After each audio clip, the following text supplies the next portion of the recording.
Героям слава!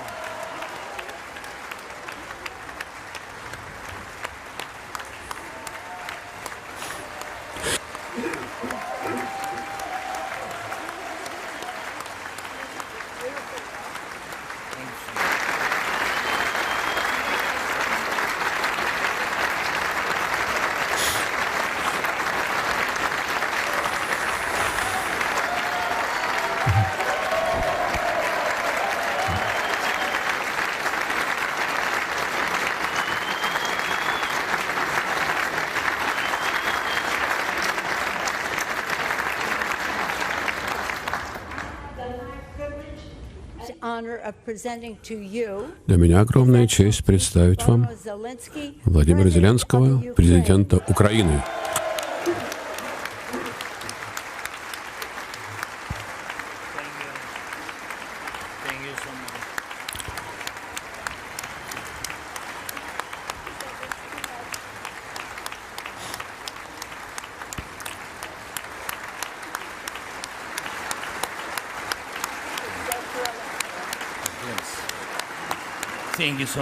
Спасибо большое. Спасибо. Для меня это прямо переполняют эмоции. Все вот это вот ради нашего великого народа. Спасибо огромное.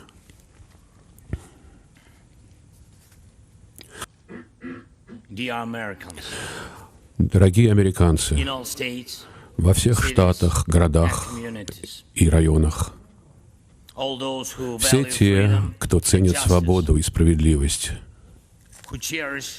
мы благотворим, и, как и мы, украинцы, в наших городах, каждая семья, я надеюсь, что мои слова благодарности найдут отклик в сердцах всех американцев.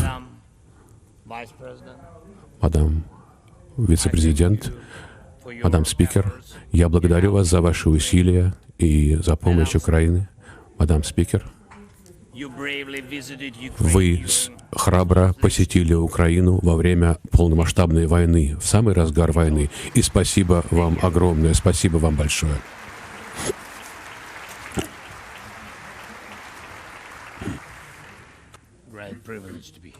Для меня огромная честь быть здесь. Дорогие уважаемые члены Конгресса, представляющие обе партии, которые также побывали в Киеве, и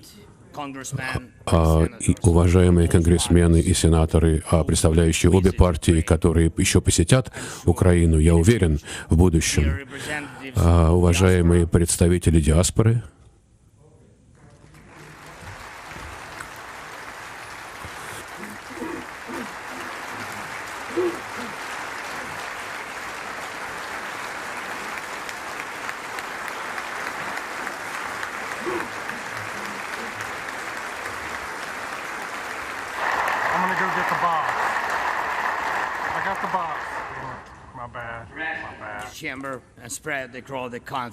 и по всей стране визит широко освещается журналистами. Для меня огромная честь находиться здесь, в Конгрессе США, и выступать перед вами и перед всеми американцами. Вопреки всему, вопреки всем трудностям и сценариям, Украина не сдалась. Украина жива и сопротивляется.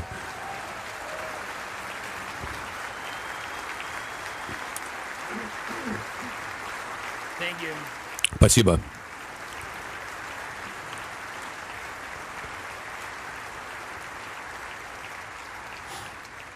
И это дает мне все основания рассказать вам,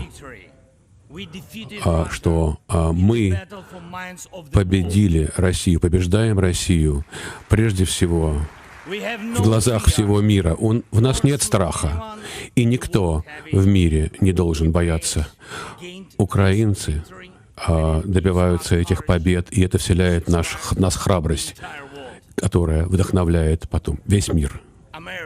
Американцы поучаствовали в этой победе, И американцам удалось объединить все глобальное мировое сообщество и встать на защиту международного права и свободы. Европейцы и американцы добились этой победы. И именно поэтому вы сейчас как никогда сильны и независимы. Российская тирания потеряла контроль. Она не может контролировать нас.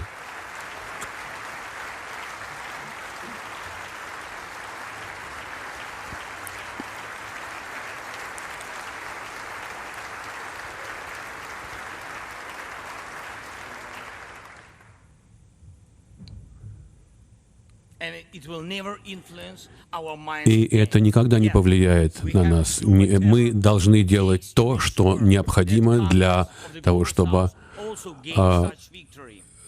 весь мир также поучаствовал в этой победе благодаря усилиям. Я знаю, что одну важную вещь.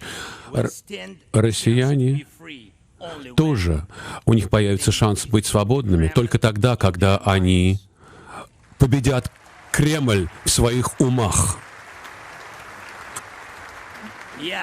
Да, борьба продолжается, и нам необходимо продолжать воевать на поле боя. Да, это война не только за территорию, это война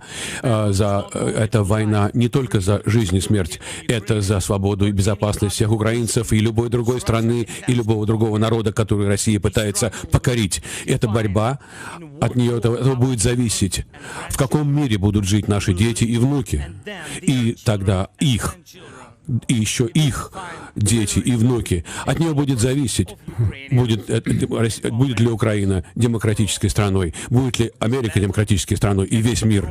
И эта борьба не может быть заморожена или отложена. Это не может быть, ее нельзя игнорировать в надежде на то, что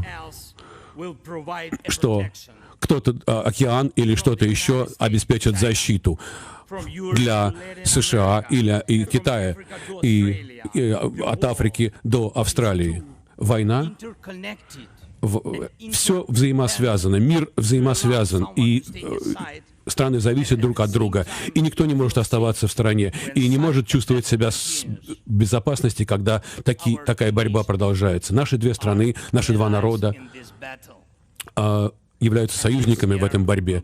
И на следующий год наступит переломный момент. Я знаю, переломный момент, когда храбрость украинцев и решимость американцев должны гарантировать, что люди обеспечат нашу общую свободу, свободу людей, которые отстаивают свои ценности.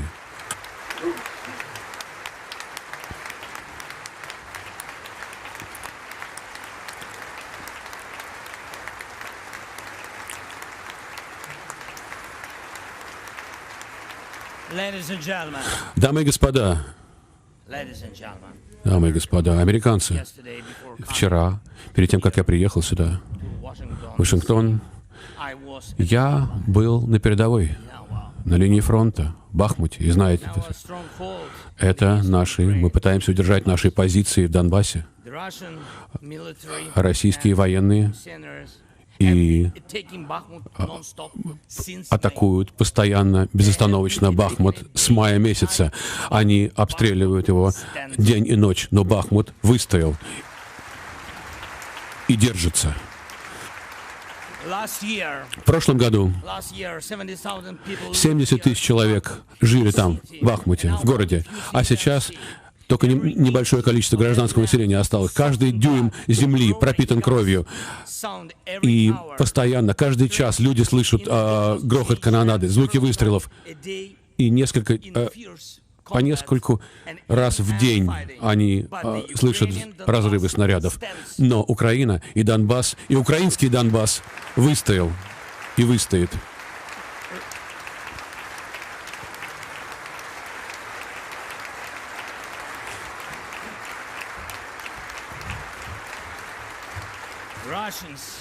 Россия использует все, что у них есть. Все силы бросили на Бахмут и другие наши красивые города.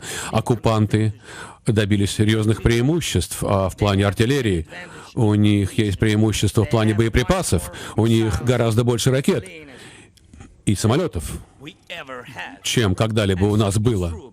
Да, это правда, но наши силы обороны держатся.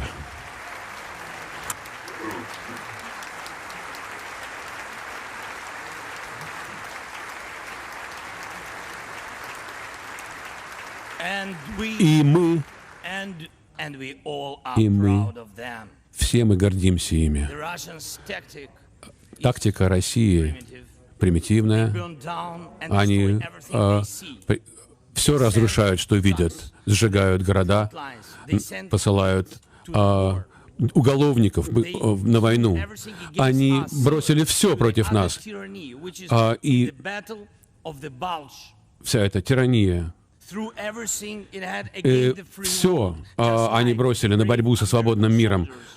Как американцы гибли за свободу, и они в 1944 году, храбрые американские солдаты боролись с гитлеровцами. То же самое храбрые украинские военные намерены противостоять силам Путина в это Рождество. И Украина удерживает свои позиции и никогда не сдастся, и никогда не отступит.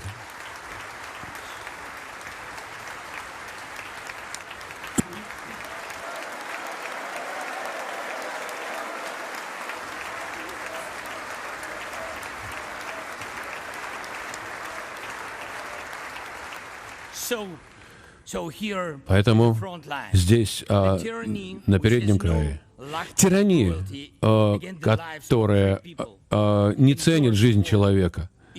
И в этом смысле ваша поддержка имеет решающее значение.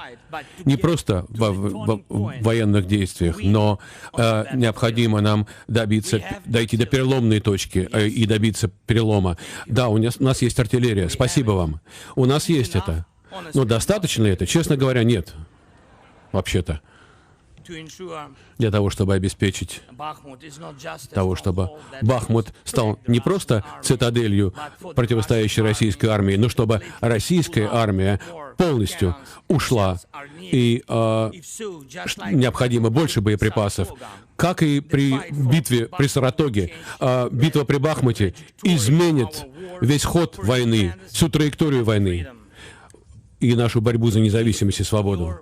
Если ваши патриоты, ракеты «Патриот», смогут остановить российский террор против наших городов, то тогда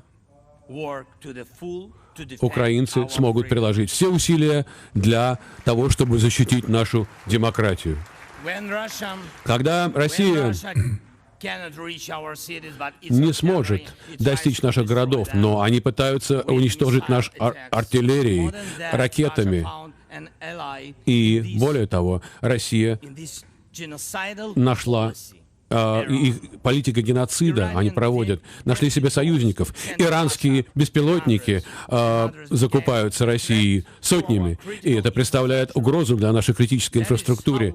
Это как один террорист нашел себе в друзья другого. Это просто вопрос времени, когда они нанесут удар по другим союзникам. Если мы не остановим их сейчас, мы должны остановить их. Мы должны это сделать.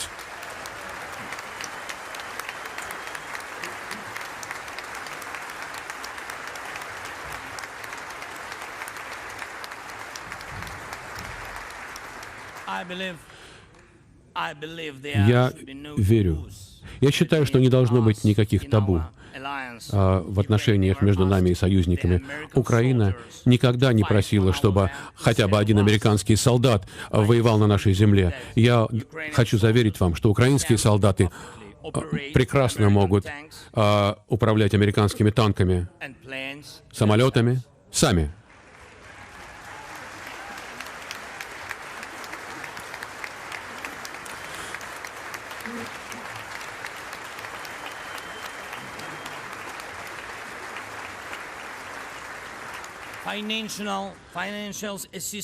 Финансовая помощь также играет решающую роль. Она совершенно очень важна. Я хотел бы поблагодарить вас от всей души и за финансовый пакет помощи, который вы уже нам выделили, и за и за то, что вы еще решите. Ваши деньги — это не благотворительность. Это инвестиции в глобальную безопасность и демократию, которую мы защищаем. И мы должны защитить демократию. Это наша ответственность, это наш долг.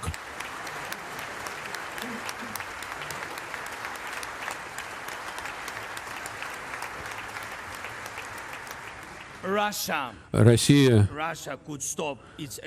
могла бы прекратить свою агрессию, действительно, если бы она хотела. Но вы можете ускорить нашу победу. И я знаю это. И это будет доказано любому потенциальному агрессору, что никому не удастся пересечь границу страны, и никто не может совершать зверства, чтобы они оставались безнаказанными.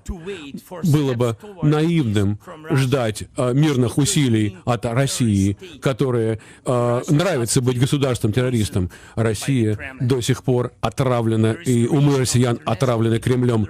И восстановление мирового порядка, для того, чтобы сделать это, нам нужен мир. Да, Украина уже выступила с предложениями, которые я только что обсудил с президентом Байденом. Наш мирный план, состоящий из 10 пунктов, который должен быть реализован для обеспечения нашей общей безопасности, для гарантии безопасности на предстоящие годы, и саммит, который необходимо провести.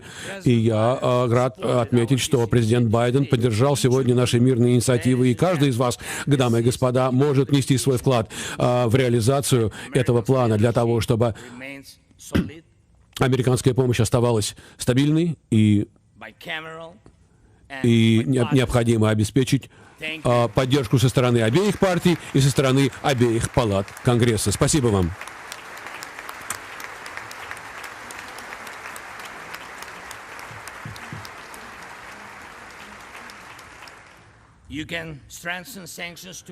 Вы можете усилить санкции для того, чтобы Россия почувствовала, насколько разрушительна их агрессия. И это в ваших силах на самом деле помочь нам призвать к ответу всех, кто начал эту неспровоцированную преступную войну. И давайте сделаем это.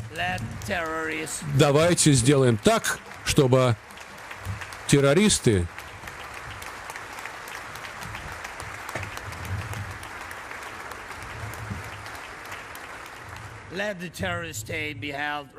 Пусть террористы должны быть призваны к ответу за террор и агрессию и должны ответить за всех погибших, за все разрушения. Пускай мир увидит, что Соединенные Штаты с нами. Дамы и господа,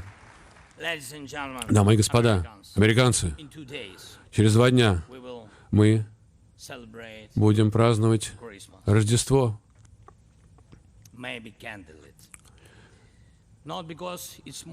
Может быть, при свечах. И не потому, что это романтично при свечах, а просто потому, что, может быть, не будет электричества в наших домах. Миллионы жителей могут остаться без отопления, без воды. И все это будет результатом российских атак беспилотников по нашей энергетической инфраструктуре. Но мы не жалуемся. Мы не судим и не сравниваем, чья жизнь проще. Ваше благосостояние является результатом вашей национальной безопасности, результатом вашей борьбы за независимость и ваше множество ваших побед. Мы, украинцы, также переживем эту войну и пройдем через эту войну за независимость и свободу с достоинством и добьемся успеха.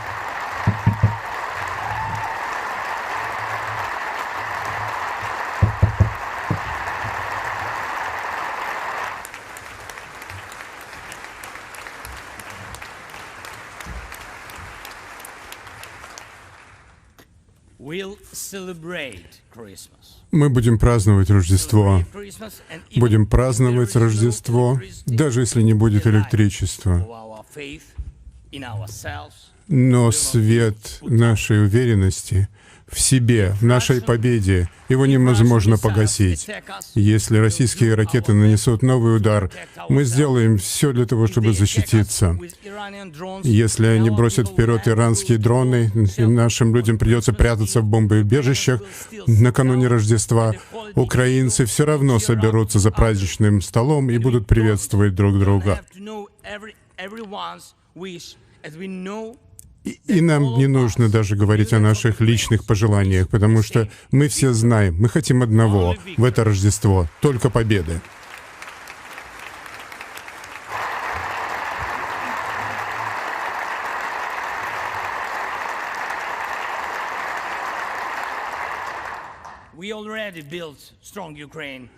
Мы уже построили сильную Украину, у нас есть армия, народ, институты. С вашей помощью мы гарантируем нашей стране, в Европе, всему миру, с вашей помощью гарантируем безопасность. И вместе с вами мы покончим с теми, кто бросает вызов свободе. Покончим. Именно так можно защитить демократию в Европе и во всем мире.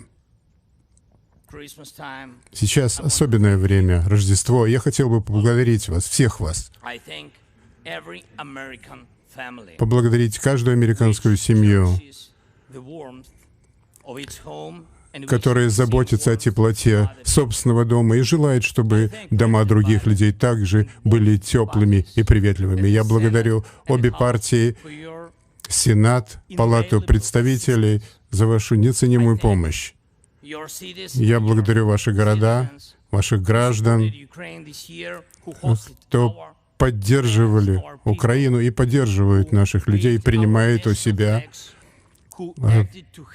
Те, кто поднимает наши национальные флаги, я благодарю вас всех. Благодарю от имени тех, кто сейчас находится на переднем крае, от тех, кто борется за свободу. Я стою сегодня перед вами, вспоминаю президента Франклина Делано Рузвельта и ту войну, которая произошла. Я думаю, это подходит к этому моменту. Американский народ победит, добьется абсолютной победы. Также украинский народ добьется полной, абсолютной победы.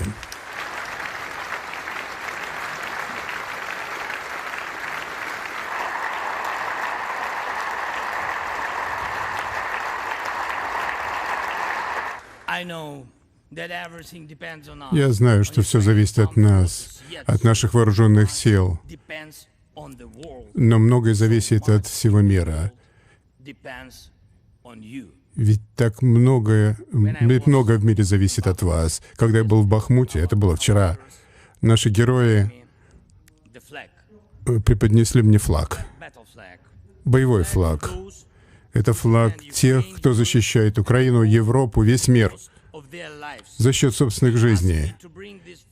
Бойцы попросили привести этот флаг к вам, в Конгресс Соединенных Штатов, в Палату представителей, с сенатором, чьи решения могут спасти миллионы жизней. Пусть все-таки эти решения будут приняты, пусть этот флаг останется у вас, дамы и господа. Этот флаг — символ нашей победы в этой войне. Мы боремся, сопротивляемся, и мы победим, потому что мы едины, Украина, Америка и весь свободный мир.